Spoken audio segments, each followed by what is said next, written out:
నువ్వు దేవుని స్వరాన్ని పాతి పెడుతున్నావు, దేవుని యొక్క చిత్తాన్ని మనం అనుసరించడం మానేస్తున్నావు, దేవుని యొక్క స్వరానికి నువ్వు లోబడకుండా నీ స్వచిత్తం కోసం దేవుని చిత్తాన్ని సమాధి చేస్తున్నావు.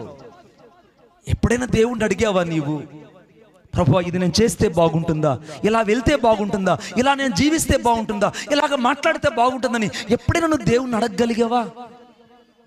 నువ్వు నిజంగా దేవుని ఏలుబడిలో ఉంటే, నువ్వు దేవుని యొక్క పరిపాలనలో ఉంటే, నువ్వు దేవుని యొక్క ఆత్మాభిషేకపు ఆ యొక్క నిపుణత కలిగినటువంటి శక్తి కలిగిన చేతిలో నువ్వు దీనుడై ఉంటే నువ్వెందుకు దేవుని అడగడం లేదు? పిల్లల విషయంలో నీ సొంత నిర్ణయం, నీకు అల్లుళ్ళు రావడంలో నీ సొంత నిర్ణయం, నీకు కోడలు రావడంలో సొంత నిర్ణయం, నీ బ్రతుకంతటా సొంత నిర్ణయాలు, సొంత నిర్ణయాలు, సొంత నిర్ణయాలు. నీకు దేవుని నిర్ణయం అవసరం లేదు. సకల జనుల మర్యాద చొప్పున ఇశ్రాయేలు ఏ రీతిగా అయితే దేవుని ఆత్మను దుఃఖపరిచారో, ఈ రాత్రి దేవుని ఆత్మను దుఃఖపరిచేవారు ఇక్కడ లేకపోలేదు.